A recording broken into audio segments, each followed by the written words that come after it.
Chapter 89। अन्ना की नजरें किसी एक्सरे मशीन की तरह थीं, जैसे वह सामने की हवा को चीरकर ब्लू स्टार से भी पार अनंत ब्रह्मांड में झांक रही हो।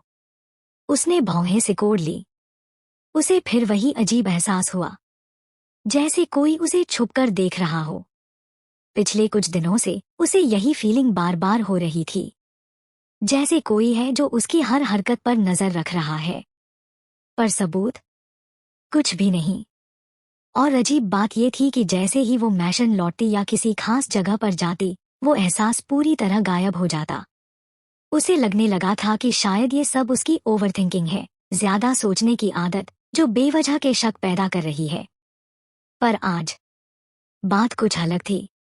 उसकी आंखों में इस बार हल्की ठंडक थी, जैसे वो सोच रही हो, कौन कर सकता है ये सब? कौन है जो उस पर निगरानी रखने की हिम्मत करेगा? वो रेडवुड डिस्ट्रिक्ट की ओर अपने कदम बढ़ाती चली गई। Beep beep. अचानक एक जानी पहचानी सिल्वर सेडान उसके बगल में आकर रुकी। वो पलटी, कार के अंदर देखा और आवाज थोड़ी धीमी कर बोली, तुम यहाँ क्या कर रहे हो? आर्यन की मुस्कान कुछ हल्की सी टेढ़ी हो गई। मैं तुम्हारे लिए कुछ लाया हूँ। वो बोलते हुए उसे ऊपर से नीचे तक देखता रहा, जैसे उसकी हालत का अंदाजा लगा रहा हो। ठीक है, लड़की सही सलामत है। देर रात बाहर घूम रही है, पर ऐसा नहीं लगता कि कुछ गड़बड़ करने निकली हो।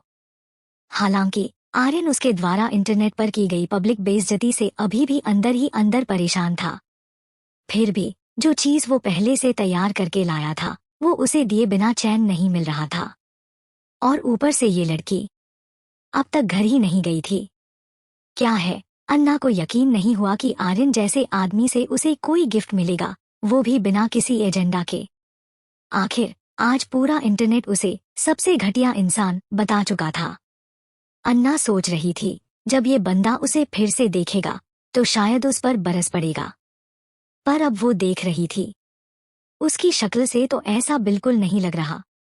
क्या हो सकता है? क्या आर्यन को अब तक कुछ पता ही नहीं चला? आर्यन अगर उस ऑनलाइन फोरम की बातों को पढ़ता और गुस्से में आग बबूला हो जाता, यही सोचकर अन्ना को एक अनजानी सी संतुष्टि महसूस हो रही थी। पर अगर अन्ना जानती होती कि आर्यन अब तक हैकर एलायंस की पूरी पावर बैलेंस ही बदल चुका है, तो शायद वो समझती कि अब असल हॉट सीट पर वही है। आर्यन ने कार का दरवाजा खोलकर कहा, बैठो। अन्ना ने उसे पूरी तरह इग्नोर कर दिया और आगे बढ़ गई, बिना एक भी नजर डाले। पर इस बार आर्यन ने अपना टेम्पर नहीं खोया। उसने कूल अंदाज में एक सिगरेट निकाली, जलाई, कश लिया और फिर धुएं का एक घुमावदार छल्ला बनाते हुए कहा, तुम्हें ये गिफ्ट जरूर पसंद आएगा। या यूं कहो, तुम्हें इसकी जरूरत है। अन्ना के कदम रुक गए। वो मुड़ी और कार की ओर देखने लगी। आर्यन ड्राइविंग सीट पर बैठा था। अंधेरे की परछाई के बावजूद उसका चेहरा कॉन्फिडेंस से चमक रहा था। वो चेहरा जो रात में और भी कातिलाना दिख रहा था। अन्ना को वो ब्लू आइज वाला मिक्स ब्लड लड़का याद आया, जिससे वो कुछ दिन पहले मिली थी। उसके मुकाबले आर्यन की पर्सनैलिटी में अलग ही चमक थी, जैसे सीधी धूप में खड़ा हो। और वो दूसरा लड़का, एक चलती आग की तरह, हिंसक और अजीब। अन्ना बिना कोई और सोच के सीधी कार की तरफ चली गई, दरवाजा खोला और साइड में बैठ गई। क्या है? उसने पूछा। आर्यन की बातों ने उसकी जिज्ञासा जगा दी थी। पर जैसे ही वो कार के अंदर गई, उसे सिगरेट के धुएं ने परेशान कर दिया। उसने नाक सिकोड़ते हुए कहा, तुम्हें स्मोकिंग इतनी पसंद है? क्या जल्दी मरने का प्लान है? आर्यन को धुएं के झोंके से हल्की खांसी आ गई।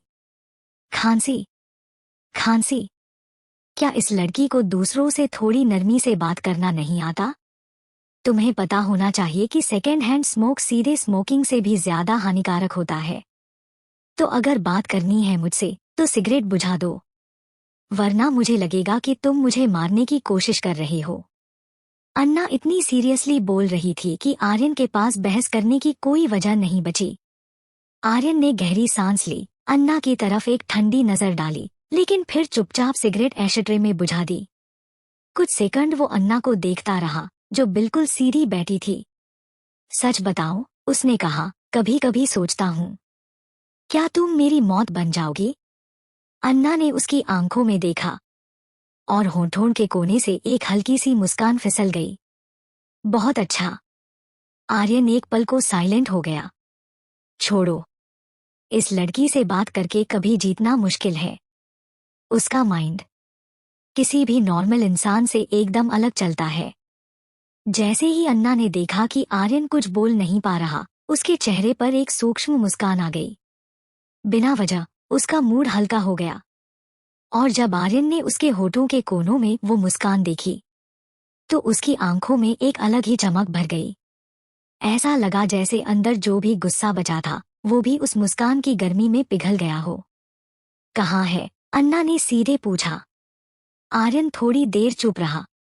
ये पहली बार था जब वो किसी को खुद से कोई गिफ्ट देने आया था, और बदले में लड़की उसी गिफ्ट के बारे में पूछ रही थी। कोई और होता तो शायद डर भी जाता, लेकिन अन्ना से ये सुनकर आर्यन को गुस्सा तो आया, पर फिर भी वो कंट्रोल कर गया। उसने कार के मिड पैनल पर एक बटन दबाया। दोनों सीटों के बीच एक छोटा कैबिनेट खुल गया।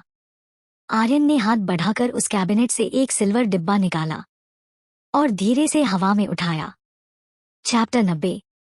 एक हैरानी भरे चेहरे के साथ अन्ना ने अपनी भौहें सिकोड़ी और सामने रखे सिल्वर बॉक्स की तरफ हाथ बढ़ाया। इसे खोलो, तुम्हें पसंद आएगा, आर्यन ने शांत लेकिन अडिग लहजे में कहा। अन्ना ने एक पल के लिए आर्यन को गौर से देखा, जैसे उसके इरादों को पढ़ने की कोशिश कर रही हो। फिर उसने बॉक्स पर एक बटन दबाया। ढक्कन धीरे धीरे खुला। ये है। डिब्बे के अंदर एक सिल्वर पिस्टल रखी थी। अन्ना की नजर तुरंत उस पर टिक गई। ये कोई आम हैंडगन नहीं थी। लुकास ने उसे जो फाइल्स दी थी, उनमें जितने भी हथियारों की जानकारी थी, वैसी कोई भी पिस्टल इससे मेल नहीं खा रही थी। क्या तुम्हें ये पसंद आई? आर्यन ने उसकी आंखों के बदलते एक्सप्रेशन नोट किए, लेकिन अन्ना ने अपने चेहरे पर कोई रिएक्शन नहीं आने दिया। अंदर से उसे हल्का सा शौक और उलझन जरूर हुई, लेकिन उसने वो सब छुपा लिया। तुम मुझे ये क्यों दे रहे हो? अन्ना ने सीधा सवाल किया। क्योंकि मुझे पता है तुम्हें इसकी जरूरत है, आर्यन ने बड़ी सादगी से कहा, जैसे कोई सामान खरीद कर दिया हो। इसकी कोई खास वजह नहीं है, बस तुम्हें चाहिए तो दे दिया। पूरी दुनिया में ये एक ही है, क्योंकि मैंने इसे खुद डिजाइन किया है। आर्यन के होंठ धीरे धीरे हिले जब वह बोल रहा था। अन्ना की आंखों में हल्का सा कंफ्यूजन था, लेकिन फिर उसने पिस्टल उठा ली। उसने उसे हाथ में लिया, ट्रिगर को हल्के से दबाया और लक्ष्य साधा। उसने बिना हथियार खोले ही सिर्फ पकड़ के जरिए उसके लगभग सभी फीचर्स का अंदाजा लगा लिया। इसकी मैगजीन में 2 राउंड की लाइनें हैं, हर लाइन में 20 बुलेट्स, कुल 40। इसे 5 अलग अलग कैलिबर से लोड और फायर किया जा सकता है। बुलेट की स्पीड करीब 400 मीटर प्रति सेकंड होनी चाहिए। एक्यूरेसी के लिए आगे टेस्टिंग चाहिए होगी। अन्ना की उंगलियां पिस्टल पर ऐसे फिर रही थी जैसे वो उससे बात कर रही हो, और फिर जैसे उसने कोई राज पकड़ लिया हो। उसने चंद सेकंड में ही बंदूक को अलग अलग हिस्सों में तोड़ दिया। हैरानी की बात यह थी कि जब पिस्टल पूरी तरह से डिसेंबल हो गई, तब भी उसके पार्ट्स देखने में हथियार जैसे नहीं लग रहे थे। और एक मैगजीन के अंदर एक छोटा सा छुपा हुआ बॉक्स भी निकला। आर्यन उसकी हर हरकत को गौर से देख रहा था। वो अन्ना की नॉलेज से चौंक गया था। जो बात किसी एक्सपर्ट को डिटेल जांच के बाद पता चलती, अन्ना ने सिर्फ पकड़कर और घुमाकर बता दी थी। आर्यन समझ गया कि वो सिर्फ किसी शौकीन लड़की से नहीं, बल्कि असली हथियार एक्सपर्ट से डील कर रहा है। उसने मुस्कुराते हुए कहा, वो छोटा बॉक्स, उसमें 20 ट्रैंक्विलाइजर रखे जा सकते हैं, और जब बंदूक के साइड में एक स्पेशल ट्रिगर दबाया जाए तो गोली चलाने वाली नली एक निडल ट्यूब में बदल जाएगी। बंदूक का मेटल एक स्पेशल रियर मेटल अलॉय से बना है, जो इसे लचीला बनाता है। और हाँ, इसे अलग करने के बाद फिर से असेंबल करके एक ब्रेसलेट भी बनाया जा सकता है। जब तक वो समझा रहा था, अन्ना पहले ही पिस्टल को फिर से जोड़ चुकी थी। एक झटके में उसकी कलाई पर वही सिल्वर ब्रेसलेट चमकने लगा। इस पूरी प्रक्रिया को देखकर आर्यन खुद हैरान रह गया। उसे यकीन ही नहीं हो रहा था कि ये हथियार उसने बनाया है या फिर अन्ना ने।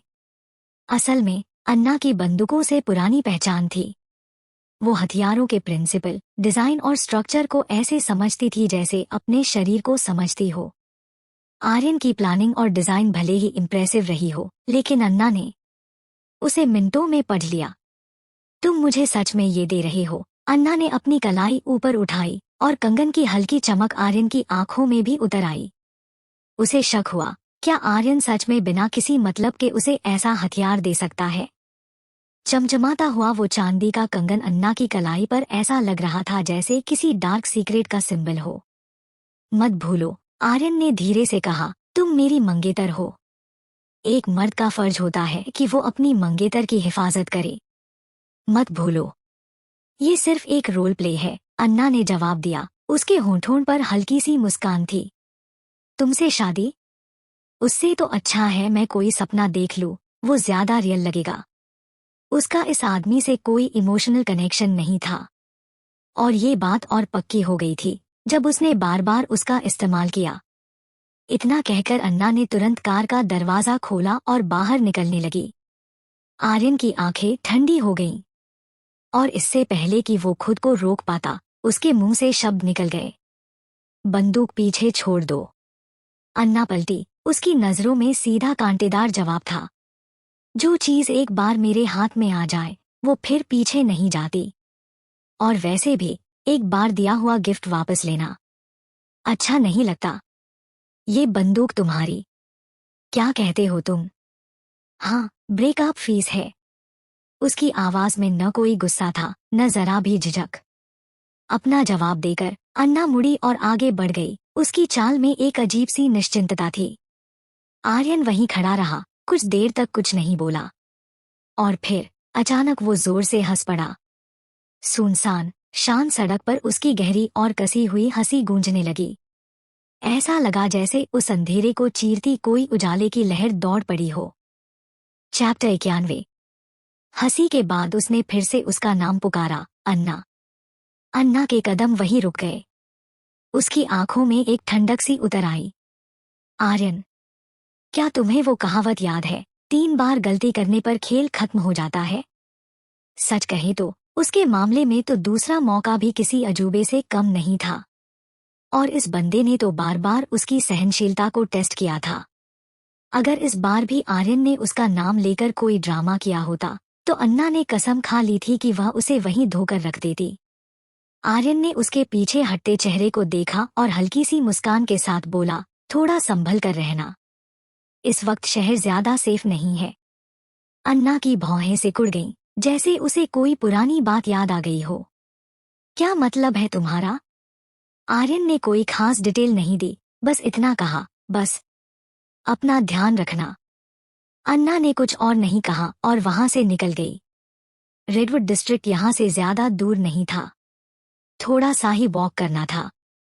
जब तक अन्ना की परछाई उसकी आंखों से पूरी तरह ओझल नहीं हो गई, तब तक आर्यन ने अपनी गाड़ी स्टार्ट नहीं की।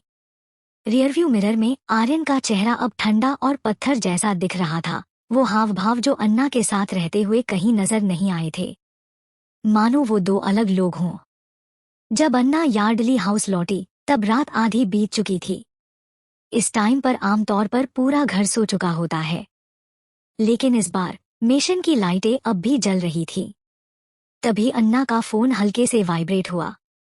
एक मैसेज आया, आरव का। उसने बिना पढ़े फोन ऑफ किया और मिशन की तरफ बढ़ गई। अपने पैरों में बंधा वेट बैग उतारा, हाथ से बेल को पकड़ा और पूरी ताकत से खुद को ऊपर खींच लिया। फिर अपनी फ्लेक्सिबिलिटी और ताकत का इस्तेमाल करते हुए वो सीधे ऊपर चढ़ गई। वो खिड़की से अंदर आई और खुद को अपने कमरे में पाया। लाइट ऑन की और नए कपड़े पहन लिए। कुछ देर बाद उसने दरवाजा खोला, एक लंबी सी जम्हाई ली और बाहर निकली। लिविंग रूम में अरविंद शांत चेहरा लिए वसुंधरा और रोहिणी के साथ बैठा था, दोनों नींद की कगार पर। अन्ना ने एक भौं उठाई और बेमन से कहा, ओ गुड इवनिंग। फिर वह धीरे से स्ट्रेच करती हुई कमरे में चली गई। नहीं, नहीं, क्या वह घर पर नहीं थी? वसुंधरा ने अचकचाते हुए कहा। रोहिणी ने भी आंखें सिकोड़ ली। उसने तो अन्ना को क्लास एफ के 2 लड़कों के साथ जाते देखा था। फिर ये घर पर कैसे? अरविंद का चेहरा और भी गंभीर होता जा रहा था। उसने गुस्से में सोफे पर हाथ पटका और उठ गया, जैसे अपने रूम की तरफ जा रहा हो। ये देखकर वसुंधरा भी उसके पीछे चल दी। अरविंद, सच में मैंने उसे आते हुए नहीं देखा। मैं कसम खा सकती हूँ कि वो पहले नहीं आई थी। रोहिणी ने ऊपर की ओर देखा और एक ठंडी, गहरी सांस ली। अपने कमरे में लौटकर वह थोड़ी देर के लिए रुकी और फिर एक नंबर डायल किया। नींद में डूबे राघव की आंखें फोन की स्क्रीन पर पड़ी। कॉल रोहिणी की थी। उसने तुरंत कॉल उठा लिया। अरे रोहिणी। दूसरी तरफ से रोहिणी की सिसकियां सुनाई दी, जिससे राघव तुरंत परेशान हो गया। बेबी, क्या हुआ? मत रो प्लीज। मुझे बताओ क्या हुआ। मैं तुम्हारे साथ हूं, राघव ने घबराकर कहा। राघव, तुमने कहा था ना कि आज हमारे रिश्ते को पक्का करेंगे? रोहिणी ने रोते हुए पूछा। ये सुनकर राघव का नींद से झटका लग गया। हाँ, उसने आज ये बात छेड़ी थी, लेकिन रोहिणी ने उसे ठुकरा दिया था। मैं तुम्हारे प्रपोजल को एक्सेप्ट नहीं कर सकी क्योंकि उसकी आवाज में इमोशन भर गए। क्यों? राघव ने झट से पूछा। क्योंकि मेरी बहन, वो बहुत नाराज हो जाएगी। बचपन से ही मुझे पसंद नहीं करती। आज भी उसने इतने लोगों के सामने मुझे नीचा दिखाया। मैं चाहती हूँ कि हमारा रिश्ता ऑफिशियल हो, लेकिन मैं डर गई हूँ। राघव, तुम जानते हो मैं तुमसे प्यार करती हूँ, लेकिन मेरी बहन जो मेरे साथ कर रही है, मैं बहुत बेबस हूँ। रोहिणी की आवाज टूट रही थी। क्या उसने तुम्हें फिर से धमकाया? रोहिणी ने हल्के से हम्मा कहा। उसके स्वर में गुस्सा और दर्द दोनों थे। राघव का टोन अचानक ठंडा पड़ गया। बेबी, घबराओ मत। मैं तुम्हारा बदला जरूर लूंगा। अगर वो इतनी नीच है तो मुझसे हमदर्दी की उम्मीद भी ना रखे। कॉल कटते ही रोहिणी ने आंसू पोंछे और फोन बेड पर फेंक दिया। राघव को बेवकूफ बनाना बहुत आसान था। उसे समझ ही नहीं थी कि कब खेल बन जाता है। अन्ना को नुकसान पहुंचाने की पिछली कोशिश नाकाम रही थी। अब उसने सीख लिया था कि अकेले कुछ नहीं करना चाहिए। हाँ, अन्ना से उसे डर लगता था, लेकिन ये डर उसकी नफरत और जलन से कमजोर था। हम्मा, तू तो बड़ी शेरनी बनती है। अब देख, तेरा गुरूर कितने दिन टिकता है। जब अन्ना अपने कमरे में वापस लौटी तो उसके चेहरे पर बस बोरियत थी।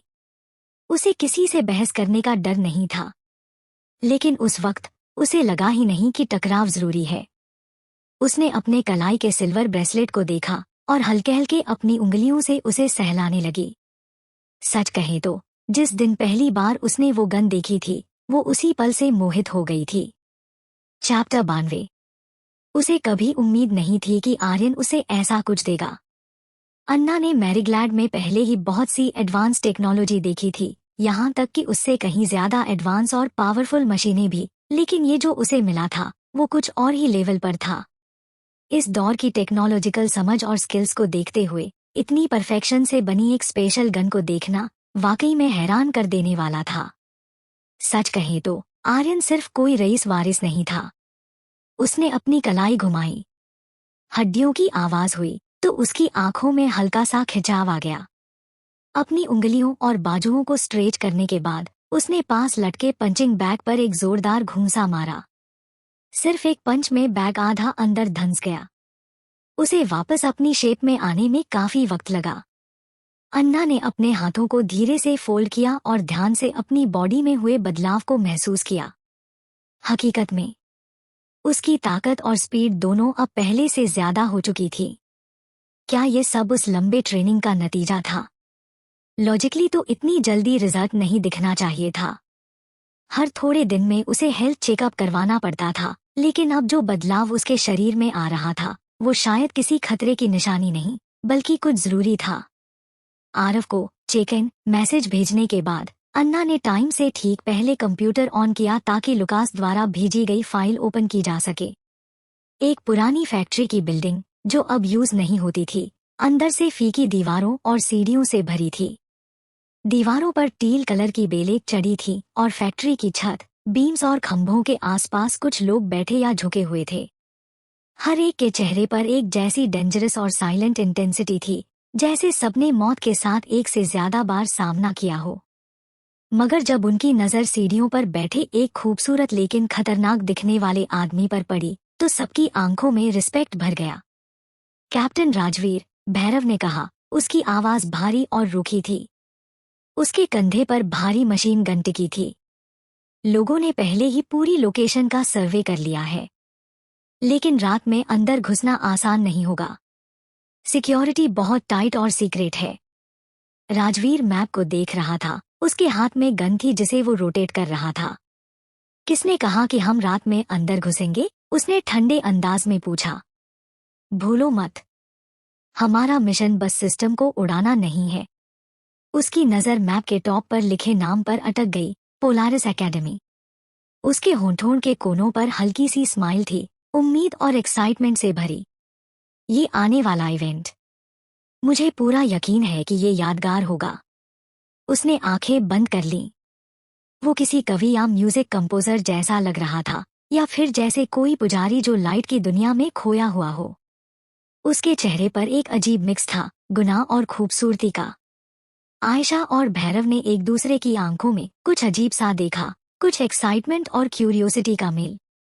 बाकी लोगों की आंखों में भी वही भूख थी, एक नया दिन, एक नया मिशन, कुछ बड़ा करने की चाह।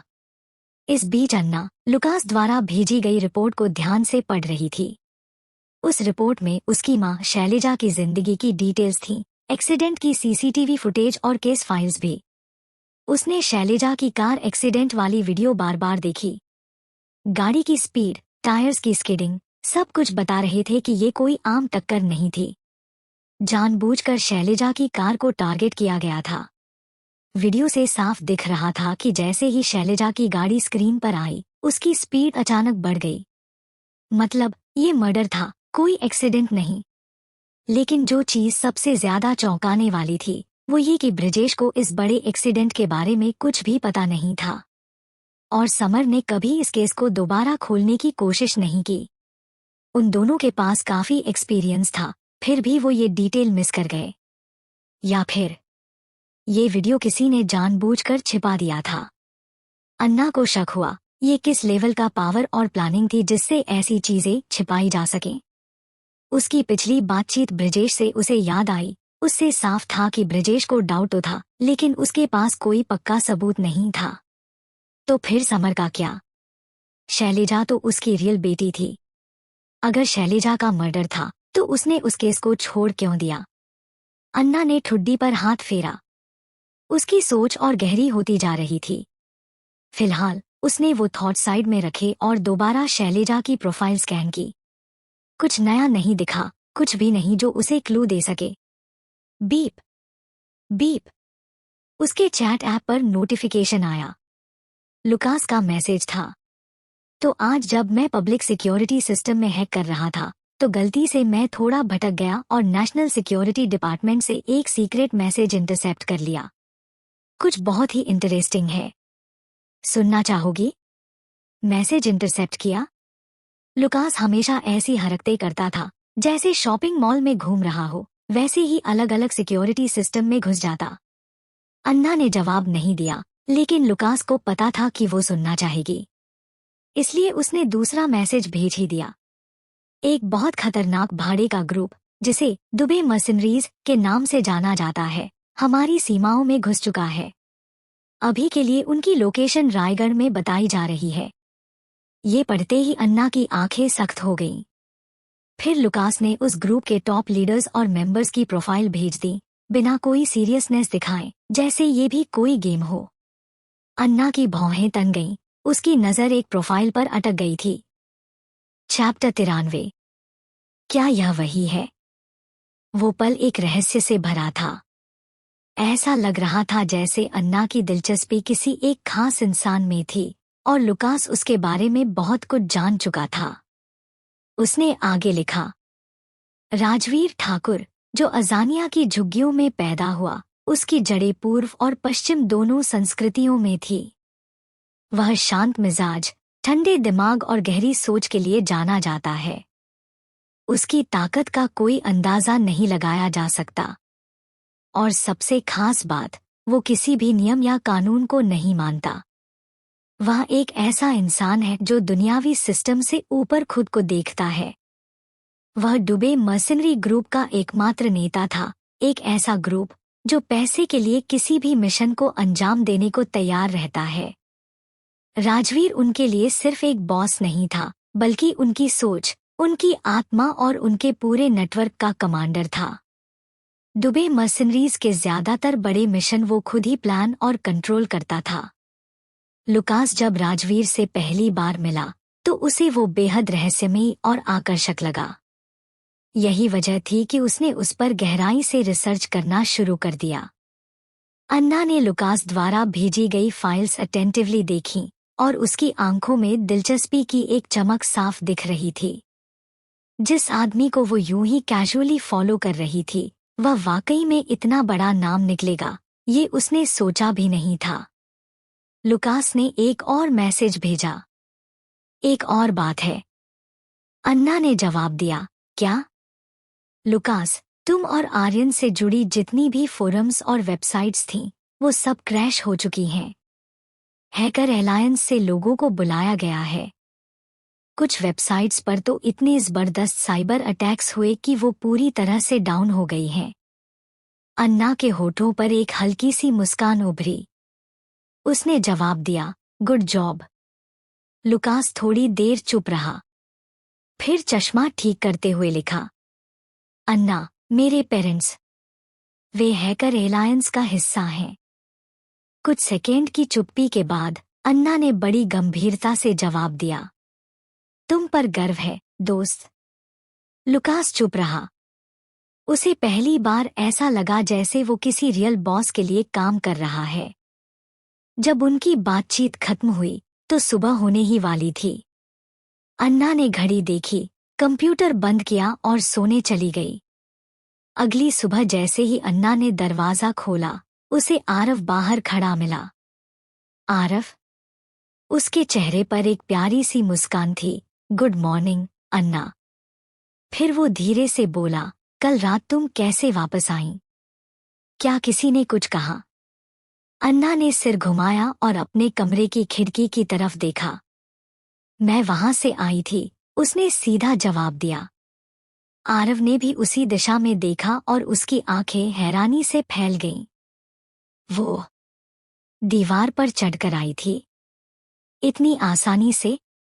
उसे खुद पर हैरानी हुई कि उसने इस बारे में पहले कभी क्यों नहीं सोचा। वैसे लगता है पापा को कोई अर्जेंट काम था। वो तो सुबह सुबह निकल गए। रोहिणी भी तुमसे पहले स्कूल चली गई थी। आरव ने एक छोटे जासूस की तरह घर की पूरी रिपोर्ट दी। काम? अगर अन्ना का शक सही था तो ये जरूर दुबे मर्सिनरीज से जुड़ा कुछ मसला था। अन्ना, मैं नीचे जा रहा हूँ, तुम आ जाओ, आरव ने कहा। अब रोज उसके साथ स्कूल जाना उसकी आदत बन गई थी। ठीक है, चलो, अन्ना ने सिर हिलाया। आरव सीढ़ियों से भागता हुआ नीचे चला गया। अन्ना ने उसके तेज कदमों की आवाज सुनी और उसके कान थोड़े से हिले।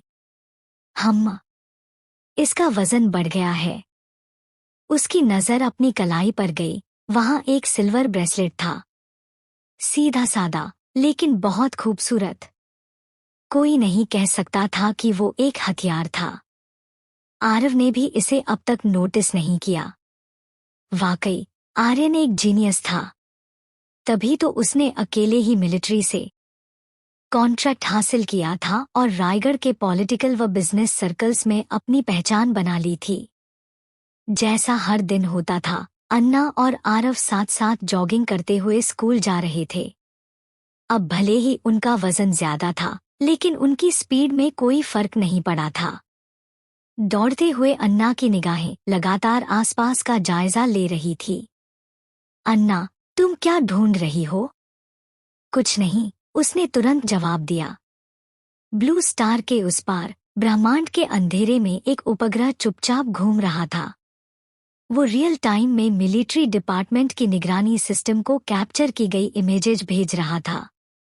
मिस्टर सिंह, करण ने सिस्टमैटिक रिपोर्ट दी। दुबे मर्सिनरीज ने हाल ही में रैपलोलर के मिलिट्री डिपार्टमेंट से संपर्क किया है। हमारी प्रारंभिक रिपोर्ट कहती है कि उन्हें रायगढ़ पर अटैक करने के लिए हायर किया गया है। मिलिट्री डिपार्टमेंट ने जनरल अनिकेत को केस हैंडल करने की पूरी पावर दे दी है। फिलहाल नेशनल सिक्योरिटी डिपार्टमेंट, आर्मी और मिलिट्री पुलिस सभी स्टैंड बाय पर हैं। उसी समय आर्यन अपने फोन पर दिन के टॉप न्यूज पढ़ रहा था।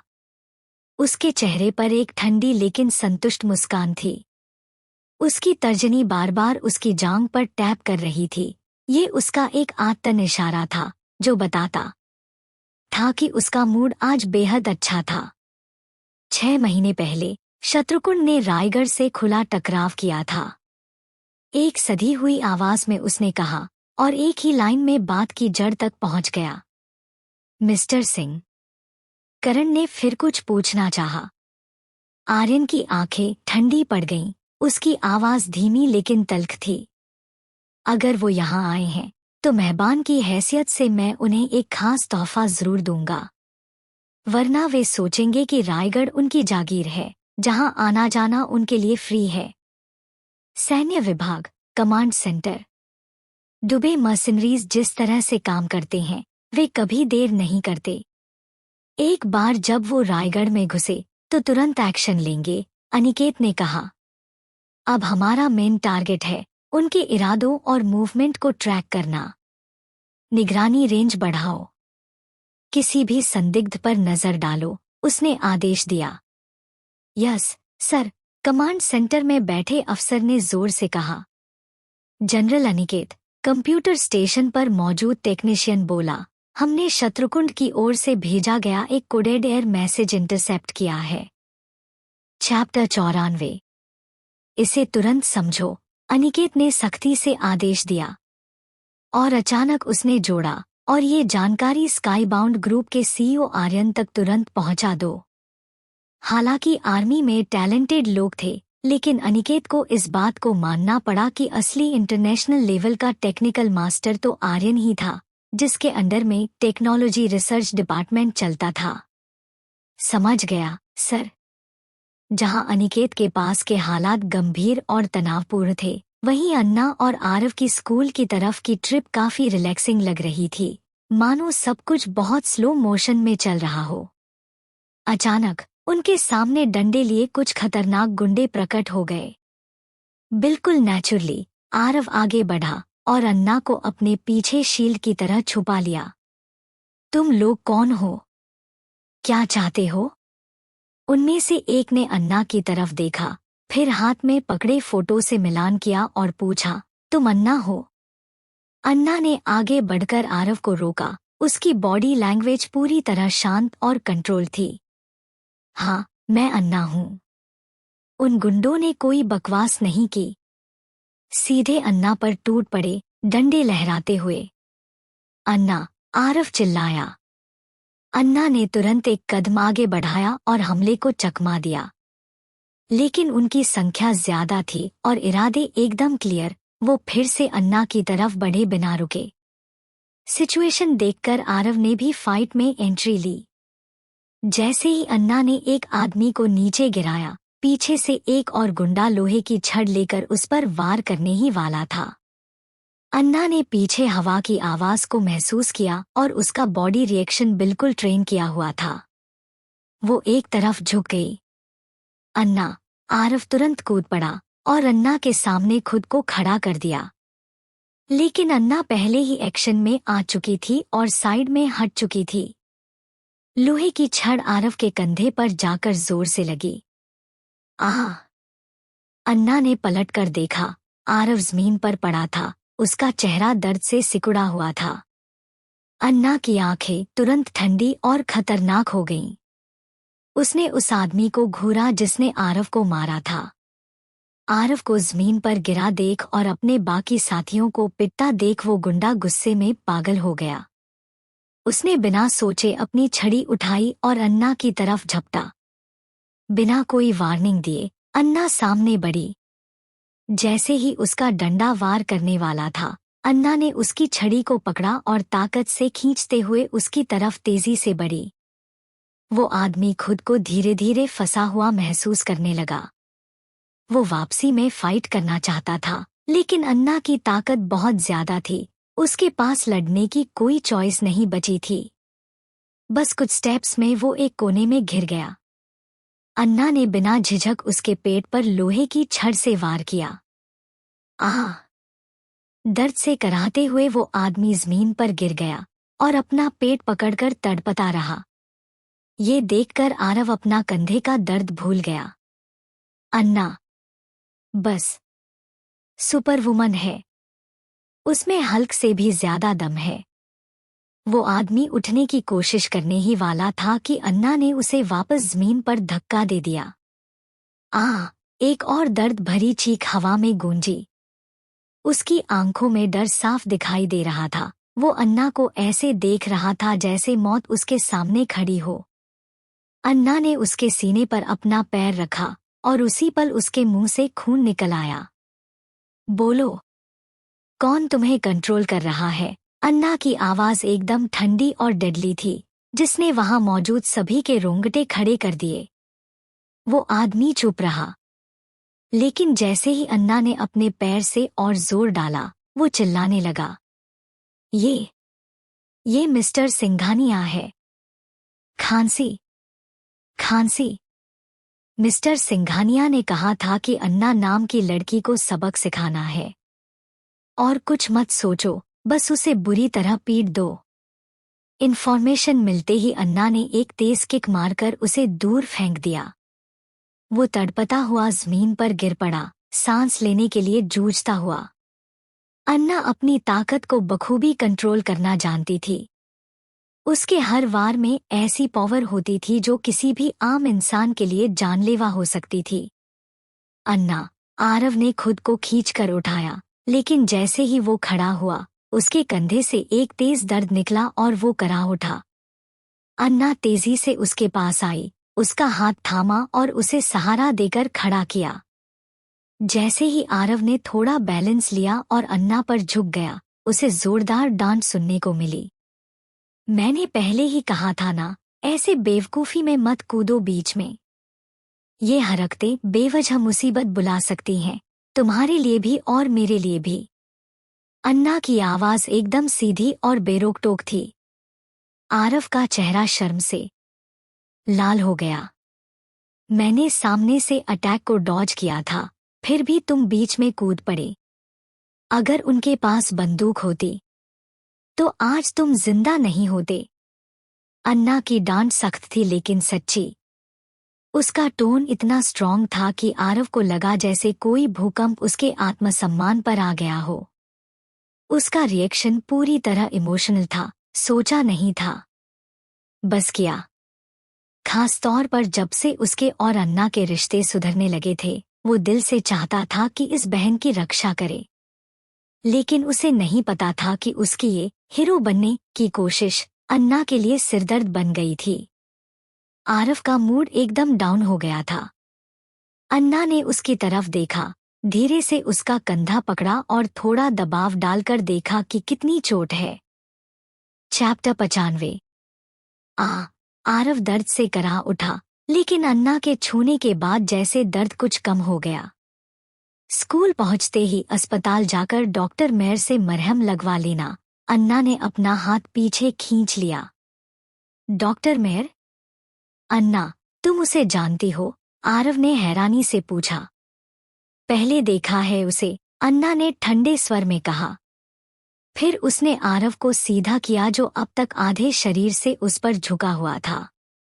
भौहें सिकोड़ते हुए बोली, अगर चल सकते हो तो अपने पैरों पर चलो, कोई लाचार नहीं हो तुम।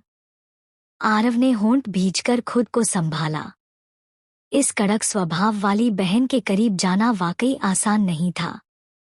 अन्ना, वो मिस्टर सिंघानिया जिसका जिक्र हो रहा था, वो राघव ही है ना? आरव का लहजा अब ठंडा हो गया था। अन्ना की आंखों में एक ठंडी चमक उभर आई। हम्मा, बस इतना कहा और फिर वो पोलारिस अकादमी की ओर तेजी से बढ़ गई। आरव भी फौरन उसके पीछे चल पड़ा। अन्ना, फिर तुम? अन्ना के होठों पर हल्की कटाक्ष भरी मुस्कान उभरी और उसके मुंह से दो ठंडे शब्द निकले, बदला लूंगी। वो ऐसी लड़की नहीं थी जो किसी को एक बार से ज्यादा फायदा उठाने दे। आरव का दिल ये सुनकर गर्म हो गया। वो तेजी से उसके पीछे चल पड़ा। अन्ना उसे छोड़ने वाली नहीं है। लेकिन मुझे इतनी खुशी क्यों हो रही है? शायद इसलिए क्योंकि अन्ना की परेशानी की एक वजह मैं भी हूं। कक्षा में राघव अपनी कुर्सी पर पीछे टिके हुए बैठा था, फोन में कुछ करते हुए किसी अच्छी खबर का इंतजार कर रहा था। चेहरे पर एक विचित्र सी संतोष भरी मुस्कान थी। अन्ना, एक बार तुम पूरी तरह बर्बाद हो जाओ, तब देखूंगा कैसे मेरे सामने खुद को चालाक समझती हो, उसने मन ही मन सोचा। जब तक तुम पूरी तरह बेअसर हो जाओ, तब तक मुझे और रोहिणी को कोई भी खतरा नहीं होगा। इसी समय कक्षा एस के बाहर रोहिणी रेलिंग से टेक लगाए खड़ी थी, लेकिन उसकी नजर लगातार कक्षा एफ की ओर जा रही थी। तभी गलियारे में छात्रों की सांसें एक साथ तेज हो उठीं। बाहर क्या हो रहा है? सोनू, जो आज असामान्य रूप से क्लास के लिए पढ़ाई कर रहा था, आवाज सुनकर बोला। एक लड़का दौड़ता हुआ कक्षा में घुसा। सोनू, सोनू। अन्ना हत्या के इरादे से कक्षा अ की ओर जा रही है। सोनू अपनी कुर्सी से लगभग गिर ही गया, तुरंत खड़ा हुआ। चलो देखते हैं। अन्ना के चेहरे पर कोई भाव नहीं था। तेजी से गलियारे में कदम बढ़ाते हुए उसकी लंबी टांगें उसे सीधे अंत तक ले गईं। भीड़ उसके इरादों को भांप कर खुद ब खुद पीछे हट गई। ऐसा लग रहा था जैसे कोई रानी आ रही हो, उसकी मौजूदगी इतनी भारी थी। कक्षा में बैठा राघव भी बाहर की हलचल सुन चुका था, मगर अब तक वह अपनी जगह से हिला नहीं था। तभी कक्षा अ के दरवाजे पर एक लंबी परछाई प्रकट हुई। राघव हैरानी से खड़ा हो गया। अन्ना! कक्षा अ के सभी स्टूडेंट्स फौरन खड़े हो गए, एक तरफ हो गए और एक सुरक्षित दूरी बना ली। इन दोनों के बीच जो तनाव था, उससे साफ लग रहा था कि ये टकराव आज तय है। राघव और अन्ना की दुश्मनी पुरानी थी। हाल ही में उनकी सगाई टूटी थी, इसलिए सबने समझदारी से दूरी बना ली थी, कहीं इस युद्ध की चपेट में ना आ जाएं। अन्ना ने बिना एक शब्द बोले आगे कदम बढ़ाया, बिना हिचकिचाहट। पलक झपकते ही वो राघव के सामने थी। पिछली बार जब तुमने मुझे पानी में धक्का दिया था, मैंने चुपचाप सह लिया था, क्योंकि मैं तमाशा नहीं चाहती थी। लेकिन अब जब तुम खुद चलकर मेरे दरवाजे तक आए हो, तो तुम्हें वापस भेजने का अब कोई कारण नहीं बचा। अन्ना की आवाज बर्फ जैसी ठंडी थी। और फिर उसने आरव को भी चोट पहुंचाई थी। अन्ना हमेशा से प्रोटेक्टिव रही है, चाहे वो पहले उसकी टीम हो या अब उसका छोटा भाई। राघव के चेहरे पर अब नफरत छाई थी। तुम एक फेंका हुआ जूता हो, कचरा हो। तुम मुझसे ऊंची आवाज में बात करने लायक भी नहीं हो, कहते हुए उसने अन्ना के चेहरे पर हाथ उठाया। लेकिन अन्ना राघव से कहीं तेज निकली। उसने एक ही झटके में राघव की कलाई कसकर पकड़ ली। राघव का हाथ वहीं रुक गया। वो भी एक सैनिक परिवार से था, जिसने बचपन से फाइटिंग सीखी थी। उसने फौरन दूसरा हाथ घुमाया, लेकिन अन्ना की पकड़ बहुत स्ट्रॉन्ग थी। अगले ही पल क्रैक जैसी आवाज आई। राघव का हाथ सुन्न पड़ गया। अन्ना ने चालाकी से उसके दूसरे हाथ को किनारे किया और एक घूमते हुए तमाचा उसके गाल पर जड़ दिया। ठप्पा! ये आवाज इतनी तेज थी कि कई लड़कियां चौंक कर अपने कान ढकने लगीं। राघव लड़खड़ाया और कई कदम पीछे हट गया। उसका एक हाथ अब बिल्कुल बेकार हो चुका था, दर्द में जलता हुआ। उसने अपने सूजे गाल को दूसरे हाथ से पकड़ा, चेहरा गुस्से और बेइज्जती से लाल हो गया। अन्ना, उसके जीवन में किसी ने उसके साथ ऐसा बर्ताव नहीं किया था। उसकी आंखें गुस्से से लाल हो चुकी थी। अन्ना ने आगे एक कदम रखा, उसके होठों पर अब भी एक ठंडी मुस्कान थी। वैसे एक बात कहनी थी, मुझे ऐसी प्रॉब्लम्स पसंद है जो थोड़ी मारपीट से सुलझ जाएं। उसकी आवाज में सख्ती थी। राघव की आंखों में अविश्वास भर गया। यह कैसे हो सकता है? इतनी ताकत, इतनी फुर्ती? वो तो एक बेकार लड़की समझी जाती थी। लेकिन क्रोध अब उसे खा चुका था। उसने अपनी दूसरी मुट्ठी कसकर बांधी और अन्ना की तरफ मारी। मगर अन्ना ने ना झुकाव किया, ना पीछे हटी। उसने अपनी हथेली आगे की, राघव की मुट्ठी थाम ली और उसकी आंखों की नजरों में अब वो सख्ती थी जो किसी योद्धा में होती है। चैप्टर 96। एक पल में ही राघव को महसूस हुआ जैसे उसकी बांह की हड्डी चटक गई हो। आह! उससे पहले कि वो कुछ कर पाता, अन्ना ने एक जोरदार किक उसके पेट पर मारी। राघव सीधा हवा में उड़ा और क्लासरूम के अंदर से गलियारे की तरफ जा गिरा, जहां उसका शरीर जोर से फर्श से टकराया। ये देखकर क्लास के बाकी बच्चे डर से चिल्ला उठे और इधर-उधर भागने लगे। उनकी चीखें पूरे फ्लोर में गूंजने लगी। ये सब होते ही आरव दौड़ता हुआ आया। अन्ना, अन्ना, मुझे करने दो।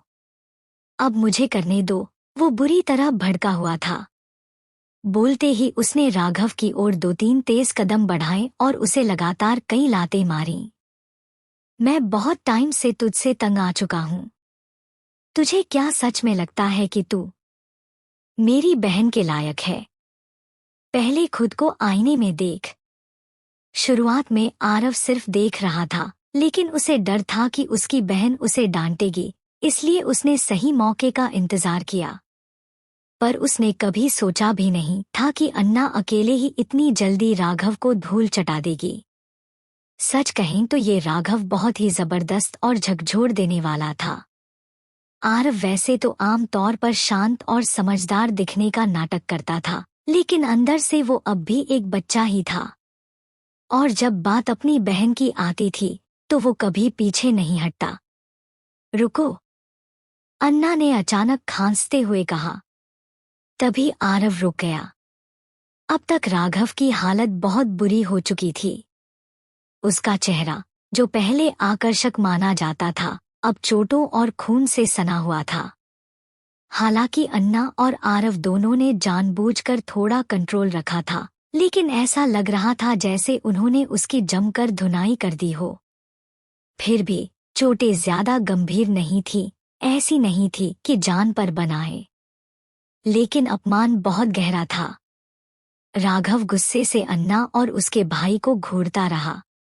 उसके अंदर की आग उसे अंदर ही अंदर जला रही थी। एक औरत से हारकर जमीन पर गिरना, उसके जैसे एक सैन्य परिवार से ताल्लुक रखने वाले इंसान के लिए ये किसी जहर से कम नहीं था।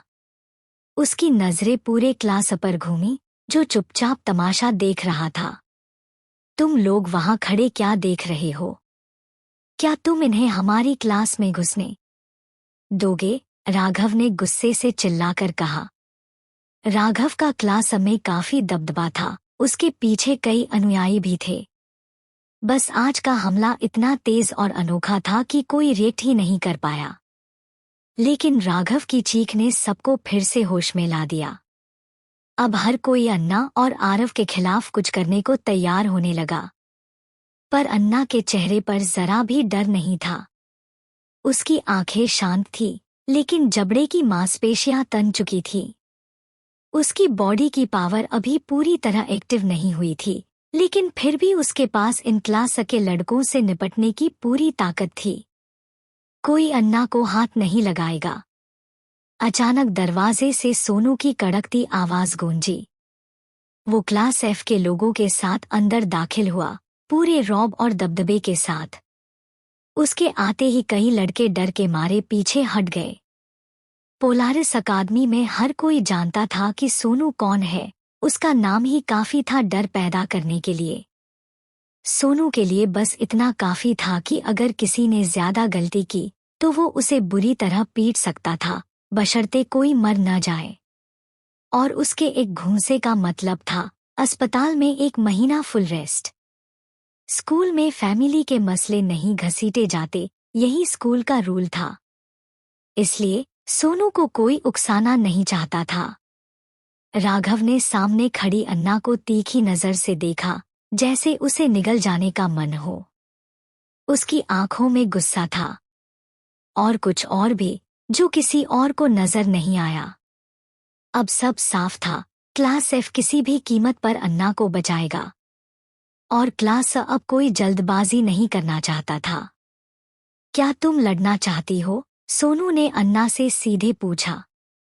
अन्ना ने हल्की सी मुस्कान दी। मैं हार गई। सोनू और रवि, जो उसके साथ खड़ा था, दोनों के चेहरे पर थोड़ा अफसोस दिखा। क्लास के बाकी छात्रों ने असमंजस में एक दूसरे की तरफ देखा। ये क्या हो रहा है? क्या क्लास एफ वाले सच में लड़ाई करना चाहते हैं? अन्ना धीरे धीरे आगे बढ़ी और राघव के सामने खड़ी हो गई, थोड़ा झुककर। उसकी आंखें राघव की लाल जलती आंखों में घुसती चली गईं। फिर उसने बेहद शांत और गहरी आवाज में कहा, तुम्हारे दादा एक बहादुर सैनिक थे, ईमानदार, सच्चे और साहसी। लेकिन तुम में एक भी गुण नहीं है जो तुम्हें सैनिक कहे जाने के लायक बनाए। तुम्हारे हाथों तुम्हारे खानदान की इज्जत बर्बाद हो जाएगी, क्योंकि तुम इसके काबिल नहीं हो। उसके आखिरी 3 शब्दों ने राघव के चेहरे से सारा रंग छीन लिया। उसके अंदर क्रोध तो था, लेकिन साथ में एक ऐसा अपमान भी जो शायद ही कभी किसी ने किया हो। तुम मुझे गिराने की सोचती हो? पहले खुद को तो देखो, तुम क्या हो? अन्ना की आवाज में केवल तिरस्कार था। राघव ने गुस्से में अपनी मुट्ठियां भींच ली और उठने की कोशिश की, लेकिन उसके शरीर में उठता दर्द उसे दोबारा जमीन पर गिरा देता। अन्ना एक पल के लिए रुकी, फिर उसकी नजर दूर खड़ी रोहिणी पर पड़ी, जो डर के मारे पीली पड़ चुकी थी। लेकिन अन्ना ने जरा भी दिलचस्पी नहीं दिखाई और नजर फेर ली। और हाँ, रोहिणी से ये कह देना, जो मैंने उससे कहा था वो हमेशा सच रहेगा। ये सिर्फ वक्त की बात है। इतना कहकर अन्ना शांत चेहरे के साथ खड़ी हुई और बिना राघव की तरफ देखे सोनू की ओर बढ़ गई। चलो चलते हैं। सोनू ने सिर हिलाया और क्लास एफ की टीम को लेकर वापस निकल पड़ा। आरव ने भी गुस्से में एक गहरी सांस ली और क्लास एस की ओर चला गया। थोड़ी दूरी पर खड़ी रोहिणी अन्ना की नजर और उसके शब्दों को कभी नहीं भूल सकती थी। उसे एक एक शब्द फिर से याद आने लगे। आगे से बेहतर बिहेव करो, वरना मैं नहीं जानती कब मेरा धैर्य खत्म हो जाएगा। चैप्टर 97। ये शब्द रोहिणी के दिमाग में गूंजने लगे। अन्ना की आंखों की चमक जैसे साफ साफ उसे याद दिला रही थी उसके आखिरी कहे गए शब्द। वो जानती थी, हाँ, वो अच्छे से जानती थी कि यह सब उसी का वो बेकार राघव है। हमेशा चीजें संभालने के बजाय बिगाड़ देता है। अन्ना और बाकी लोग जा चुके थे। राघव को तुरंत क्लास के स्टूडेंट्स ने उठाया और सीधे अस्पताल पहुंचा दिया। क्या कहा? क्लास एफ की अन्ना ने बिना झिझक क्लास में जाकर राघव से लड़ाई की और उसे जान से मारने की धमकी तक दे डाली। प्रिंसिपल अपनी कुर्सी से उठ खड़े हुए, उनकी आवाज में डिसबिलीफ साफ झलक रहा था। रिपोर्टिंग टीचर ने सिर हिलाया। सच में, सर। स्कूल की सीसीटीवी रिकॉर्डिंग में सब कुछ कैद हो चुका है। मिस्टर सत्येंद्र प्रताप सिंह जी, ये बिहेवियर बहुत ही डिस्टर्बिंग है। अन्ना को सख्त सजा मिलनी चाहिए। प्रिंसिपल ने गुस्से में अपनी हथेली जोर से मेज पर पटकी। ये हद पार हो गई है। क्या सोचती हैं ये लड़कियां? ये स्कूल है या कोई अखाड़ा? सख्त कार्रवाई जरूरी है। पोलारिस अकादमी की रेप्यूटेशन किसी आम स्कूल जैसी नहीं थी। इस तरह का ओपन और डिस्टर्बिंग बिहेवियर किसी भी हाल में बर्दाश्त नहीं किया जा सकता था। अगर ये खबर पेरेंट्स तक पहुंचती तो स्कूल की फंडिंग और उसकी इमेज दोनों को जबरदस्त नुकसान पहुंचता। यह मामला अगर पार्लियामेंट्री सेशंस में भी उठता तो इसका मतलब होता प्रिंसिपल सत्येंद्र की कुर्सी खतरे में। तुरंत, अभी के अभी अन्ना को मेरे ऑफिस में बुलाओ। सचिव ने प्रिंसिपल के कान में कुछ फुसफुसाया उसकी भौहें सिकुड़ी हुई थी। प्रिंसिपल का चेहरा पल भर में पीला पड़ गया। वे फौरन कंप्यूटर के सामने बैठे और राजधानी की इंटरनल न्यूज़ वेबसाइट खोल दी। हेडलाइन पढ़ते ही उन्होंने उस टीचर को रोक दिया जो अन्ना को बुलाने जा रहा था। रुको, वापस आओ। प्रिंसिपल ने गहरी सांस ली। Forget it. इस मामले में खुद को इन्वॉल्व करना ठीक नहीं। उस फुटेज को भी डिलीट कर दो, जैसे कुछ हुआ ही नहीं। वो सेफ रहना चाहता था। जब तक वो अपनी पोजीशन छोड़ने को तैयार नहीं हो जाता, वो आर्यन की मंगेतर को नाराज नहीं कर सकता था। टीचर ने थोड़ा कंफ्यूज होकर सिर हिलाया। Yes, mister Pratap. सत्येंद्र की नजरें फिर स्क्रीन पर टिक गईं और वे पूरी तरह से एक अजीब बेपसी में डूब गए। कुछ नहीं कर सकते। उसके साथ पंगा लेना नामुमकिन है। रायगढ़ में कोई भी सिंह परिवार से उलझने की हिम्मत नहीं करता था। अगर राघव के पेरेंट्स को भी सब कुछ पता होता, तो भी वे अन्ना से इस बारे में बात करने की हिम्मत नहीं जुटा पाते। अन्ना द्वारा राघव को पीटने की खबर पूरे पोलारिस अकादमी में आग की तरह फैल चुकी थी। उसकी फाइटिंग स्पिरिट देखकर हर कोई हैरान था। क्लासमेट्स ने राघव के लिए 3 सेकंड का मौन रखा और उसकी हालत पर अफसोस जताया। हालांकि अमीर और हाई प्रोफाइल फैमिलीज के लोग इस ड्रामे में सिर्फ गॉसिप के लिए इंटरेस्टेड थे। अब राघव की इमेज ऑलमोस्ट बर्बाद हो चुकी थी। उसने अपनी मंगेतर को पानी में धक्का दिया था और फिर उसकी छोटी बहन के साथ उसका रिलेशन। ये बातें पहले से ही उसे नेगेटिव छवि में धकेल चुकी थी। अब ऊपर से अन्ना से पिट जाना, और वो भी एक मिलिट्री फैमिली से होने के बावजूद, ये तो पूरे डिग्निटी की धज्जियां उड़ाने वाला मामला था। जो लोग पहले राघव के क्लोज थे, वे भी अब उससे थोड़ा दूर हो गए थे। मिलिट्री बैकग्राउंड वाले स्टूडेंट्स वैसे भी फिजिकल स्ट्रेंथ और फाइटिंग स्किल्स को बहुत मानते थे। तो जब उन्होंने देखा कि अन्ना ने इतनी आसानी से राघव को धराशायी कर दिया, तो उनके मन में उसके लिए रिस्पेक्ट और भी बढ़ गई। उनकी नज़रों में अन्ना अब कोई आम लड़की नहीं थी। अब वो प्लान करने लगे थे कि कैसे अन्ना को अपने ग्रुप में शामिल किया जाए, ताकि उनका स्टेटस और भी हाई लगे। जहां तक राघव के घायल होने की बात थी, लड़कों के लिए तो ये आम बात है। अगर अभी कुछ चोटें नहीं झेल सकता, तो आगे जाकर क्या करेगा। लड़कियों के रिएक्शन अलग अलग थे। कुछ ने अन्ना का मजाक उड़ाया, कहा कि ये लड़की जैसी नहीं है। लेकिन दूसरी लड़कियां उसकी हरकत से सीक्रेटली बहुत खुश थीं। उन्हें ये राघव बहुत सैटिस्फाइंग लगा। बदमाशों को सबक सिखाना और रिश्ते तोड़ने वालों को सबक देना एकदम परफेक्ट रिएक्शन था। अन्ना उन लड़कियों के लिए एक इंस्पिरेशन बन गई थी। अब वो सिर्फ एक शांत सी लड़की नहीं थी, वो एक बादशाह थी जो किसी भी लड़के को हरा सकती थी और अपनी जगह मजबूत रख सकती थी। राघव के साथ हुई इस पूरी घटना ने अन्ना की इमेज को खराब करने के बजाय और भी ताकतवर बना दिया था।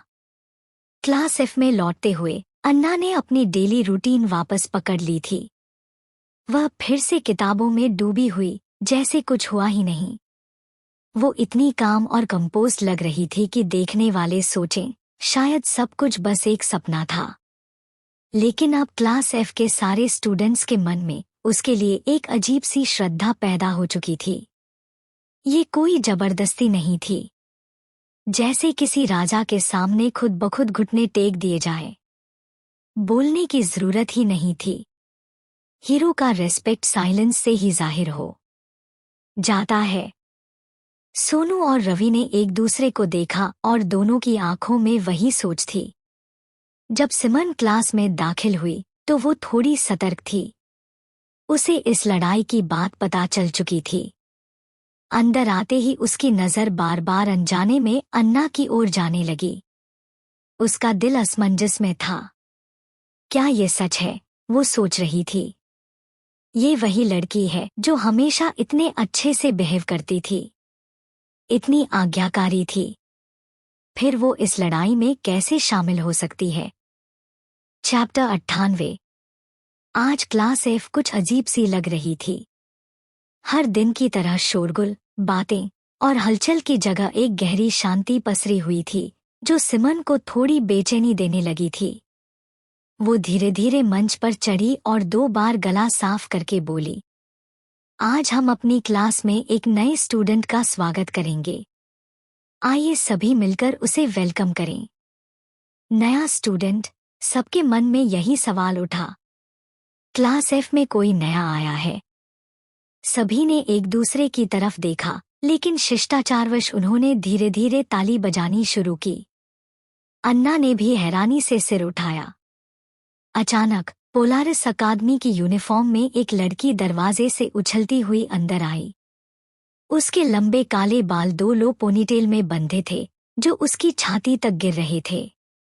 उसके चेहरे पर एक मासूम सी मुस्कान थी जिससे उसके डिंपल और भी गहरे लग रहे थे। हाय एवरीवन, मेरा नाम अमृता त्रिवेदी है, उसने खुश होकर कहा। इस भोली भाली सी लड़की ने अपनी मासूम अदाओं से पूरी क्लास को जैसे जादू में बांध लिया था।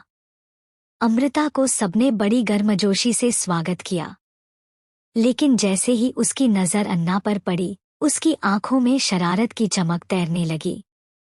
वह मुस्कुराई और बोली, अनुज, हेलो। भीड़ में एक हल्की सी फुसफुसाहट दौड़ गई, क्या ये लड़की अन्ना को जानती है? अन्ना का चेहरा थोड़ा सख्त हो गया। अमृता बेझिझक उसकी तरफ बढ़ने लगी। लुकास की तरफ देखते हुए उसने एक मासूमियत भरी अदा में कहा, सॉरी, क्या आप ये सीट मुझे दे सकते हैं? लुकास चौंक गया।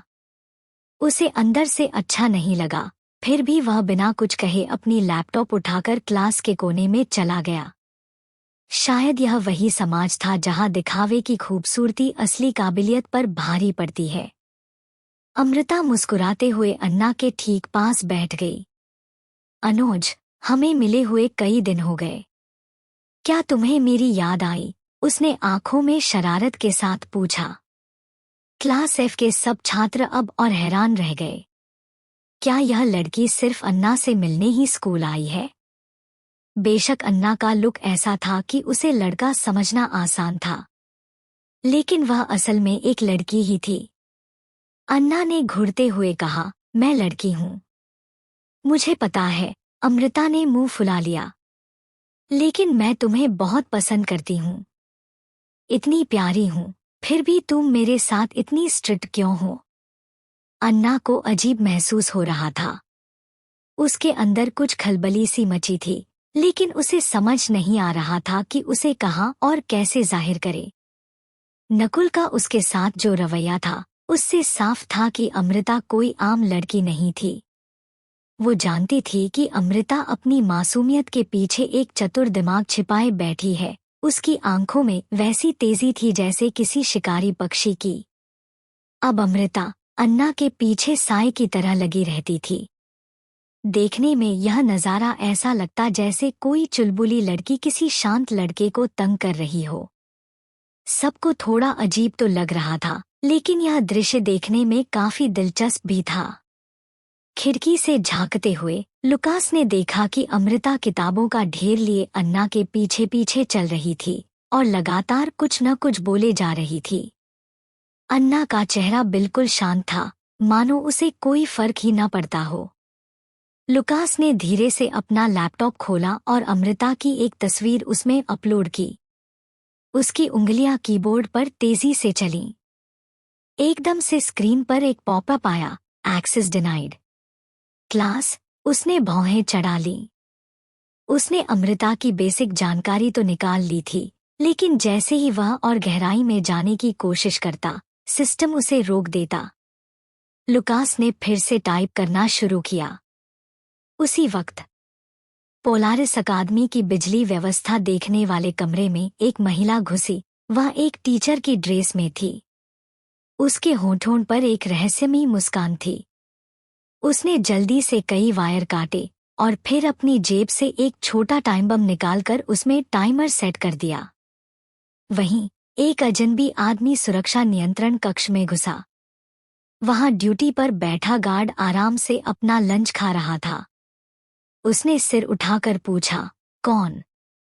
लेकिन जवाब आने से पहले ही वह आदमी उसे बेहोश कर चुका था। अब वह अजनबी खुद काउंटर पर बैठ गया और मॉनिटर की स्क्रीन पर उसकी उंगलियां तेजी से चलने लगीं। पलक झपकते ही पूरे स्कूल की सिक्योरिटी डाउन हो चुकी थी। अब पोलारिस अकादमी के अंदर घुसपैठिए अपने मिशन पर सक्रिय हो चुके थे। बाहर से शांत दिखने वाली ये अकादमी जैसे किसी तूफान की दहलीज पर खड़ी थी। वहीं दूसरी ओर जब प्रिंसिपल सत्येंद्र अपने ऑफिस में नई रिसर्च बिल्डिंग की प्लानिंग देख रहे थे, उन्हें एक अजीब बेचैनी महसूस हुई। उन्होंने तुरंत अपनी सेक्रेटरी सचिव से पूछा, क्या हाल ही में सिक्योरिटी में कोई समस्या आई है? सचिव ने नम्रता से कहा, मिस्टर प्रताप सिंह, हमारी सिक्योरिटी शायद नेशनल डिपार्टमेंट जैसी एडवांस्ड न हो, लेकिन पोलारिस अकादमी की व्यवस्था बेहद मजबूत है। फिलहाल कोई खतरा नहीं है। सत्येंद्र ने सिर हिलाया और फिर से डॉक्यूमेंट पढ़ने लगे। पोलारिस अकादमी कोई मामूली स्कूल नहीं था। यह शहर के बड़े-बड़े अफसरों और अमीर लोगों के बच्चों का ठिकाना था। इसलिए इसकी सुरक्षा साधारण स्कूलों से कहीं अधिक कड़ी और हाईटेक थी। इसी समय स्कूल के बाहर एक काली सेडान आकर रुकी। चैप्टर 99। एक नौजवान लड़का अपनी अकादमी की यूनिफॉर्म पहने, लंबा कद लिए, धीरे से गाड़ी से बाहर निकला। उसने अपनी नाक पर बारीक फ्रेम वाला ट्रांसपेरेंट चश्मा पहना था, जो उसकी भौहों और आंखों के बीच की गहराई को थोड़ा छुपा रहा था। उसके बाल उसके कंधों तक आ रहे थे, जिन्हें उसने बड़ी बेपरवाही से एक पोनीटेल में बांध रखा था। उसकी पूरी शख्सियत में एक ताजगी और सादगी थी, लेकिन साथ ही वो एक तरह की लापरवाह एटीट्यूड भी लिए हुए था। उसने अपने चश्मे को ऊंचा किया और पोलारिस अकादमी की इमारत में प्रवेश कर गया। अरे अनुज, अन्ना, सुना है तूने आज सुबह राघव की अच्छी क्लास ली? तू तो एकदम जबरदस्त है। अमृता लगातार अन्ना के पीछे पीछे चलते हुए बोलती रही। वो लगातार बातें किए जा रही थी, भले ही सामने से कोई रेस्पॉन्स नहीं आ रहा था। अन्ना की उदासीनता देखकर भी अमृता की बातों का जोश कम नहीं हुआ, उल्टा वो और ज्यादा कोशिश करने लगी कि कोई बात निकले। आज की भाषा में कहा जाए तो अमृता थोड़ी मर्दवादी थी, लेकिन चुलबुली और हंसमुख अंदाज में। तभी अचानक हवा में एक अजीब सी कर्कश आवाज गूंजी। एक पल के लिए पूरे माहौल में सनसनी सी फैल गई। अन्ना ने तुरंत गर्दन घुमाकर आवाज की दिशा में देखा। उसके कानों ने हल्की सी हलचल को महसूस किया, जैसे छाया में से कुछ कदमों की आहट आ रही हो। हर कदम किसी एक जैसे रिदम में गिर रहा था, जैसे कोई ट्रेनिंग की हुई टीम चल रही हो। लेकिन हैरानी की बात यह थी कि उन कदमों में एक असामान्य हल्कापन था। अमृता की बकबक अचानक रुक गई। उसने भी उस दिशा में देखा। उसकी आंखों में एक चमक सी उभर आई। वो आवाज मुश्किल से 1 सेकंड के लिए थी, इसलिए ज्यादातर स्टूडेंट्स ने उस पर ध्यान नहीं दिया। लेकिन अन्ना की नजर बर्फ जैसी हो चुकी थी। उसके चेहरे के हावभाव अचानक बदले और वो बिना कुछ बोले आगे बढ़ने लगी। अमृता उसके ठीक सामने खड़ी थी और अन्ना की तेज चाल ने उसे अनजाने में पीछे धकेल दिया। परिणामस्वरूप अमृता सीधे जाकर एक सख्त छवि से टकरा गई और उसके हाथ से सारी किताबें जमीन पर बिखर गईं। Oh my God! वो चौंकी और तुरंत पीछे मुड़ी। उसने सामने वाले को ठीक से देखा भी नहीं और झट से बोल पड़ी, सॉरी, माफ कीजिए। अन्ना ने भौहें चढ़ाई और नीचे झुककर किताबें उठाने में मदद करने लगी। जिस शख्स से अमृता टकराई थी, वो भी झुक गया। उसने किताबें उठाईं और मुस्कुराते हुए अमृता को थमा दी। अब जाकर दोनों ने उस आदमी की शक्ल ठीक से देखी। वो बहुत हैंडसम था, इतना कि उसे देखकर खूबसूरत शब्द भी कम लगने लगा। उसके कंधों तक आते बाल बहुत सलीके से बंधे थे। उसकी आंखों में ओब्सिडियन जैसी गहराई थी, जिसमें काले और सफेद का कंट्रास्ट साफ नजर आता था। अमृता एक पल के लिए स्तब्ध रह गई, लेकिन अंदर से उसे तुरंत एहसास हुआ, यह आदमी खतरनाक है। वो एक कदम पीछे हटी, थैंक यू बोलते हुए किताबें ली और खुद को अन्ना के पीछे खड़ा कर लिया। फिर वो भी उठ खड़ी हुई और उसी समय सिर उठाकर उस लड़के को देखा। उसे अजीब सी फीलिंग हुई, जैसे ये चेहरा जाना पहचाना सा है, पर फिर भी अनजाना। वो लड़का कुछ सेकंड तक अन्ना को घूरता रहा, फिर एक हल्की मुस्कान के साथ अमृता की तरफ मुड़ा। दोस्त, अगली बार चलने से पहले देख लिया कर। अमृता ने सिर हिलाया, जरूर। इसके बाद वो लड़का अन्ना को भी सिर हिलाकर अभिवादन करता हुआ आगे बढ़ गया और अकादमी के भीतर चला गया। अन्ना की आंखें संकुचित हो गईं, उसकी नजर अचानक सर्द हवा जैसी तेज हो गई। वो पलटी और पीछे देखा, लेकिन स्कूल यूनिफॉर्म में वो लड़का अब नजर नहीं आ रहा था। गायब, बिना किसी निशान के। आज उसकी शादी थी। किसके साथ थी? क्यों थी? कुछ भी याद नहीं था उसे। वो लड़का चश्मा ऊपर करता हुआ मंद मंद मुस्कुरा रहा था, जैसे कह रहा हो, मुझे इससे बेहतर सरप्राइज की उम्मीद नहीं थी। अमृता की आंखों में भी कुछ हल्का बदलाव था। अनुज। अन्ना ने इधर-उधर देखा, बाकी स्टूडेंट्स अपनी अपनी पढ़ाई में बिजी थे। उसने झट से लुकास को कॉल किया। लुकास, जो अकादमी की ऊंचाई से सब कुछ देख रहा था, उसने कॉल उठाया। लुकास, अकादमी की निगरानी चालू करो। लेकिन जैसे ही अन्ना ने निगरानी शब्द बोला, कॉल अपने आप कट गई। सिग्नल ब्लॉक हो गया है, अन्ना ने फुसफुसाकर कहा। फौरन चलो। हमें क्लास एफ में लौटकर लुकास को ढूंढना होगा। अमृता ने गंभीरता को समझा और तुरंत उसके साथ दौड़ पड़ी। उधर लुकास भी स्क्रीन देख रहा था। कॉल कटने के बाद उसे एहसास हुआ कि न सिर्फ नेटवर्क गायब है, बल्कि वायरलेस सिस्टम भी बंद हो गया है। अब कोई भी कम्युनिकेशन डिवाइस बाहर की दुनिया से कनेक्ट नहीं हो पा रहा था। वो आदमी जो बैठा था, अब एकदम शांत हो गया था। उसकी पतली उंगलियां कीबोर्ड पर टैप कर रही थी, लेकिन इंटरनेट कनेक्शन पूरी तरह कट चुका था। निगरानी फुटेज तो दूर की बात थी। अरे, क्या तुम्हारे फोन में सिग्नल है? नहीं। हो क्या रहा है यार? हम कोई एग्जाम थोड़ी दे रहे हैं जो स्कूल सिग्नल ब्लॉक कर रहा है। हाँ, बहुत ही अजीब लग रहा है।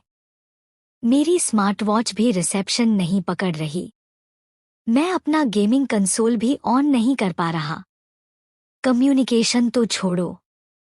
सब स्टूडेंट्स एक एक करके शिकायत करने लगे। पहले तो उन्हें लगा कि शायद ये भी अकादमी का कोई नया पागलपन है। लेकिन जैसे जैसे समय बीता, सबको महसूस होने लगा कि कुछ तो गड़बड़ है। अब सिर्फ नेटवर्क नहीं, बल्कि बिजली भी चली गई थी। पूरी अकादमी एक ब्लैकआउट में डूब गई थी।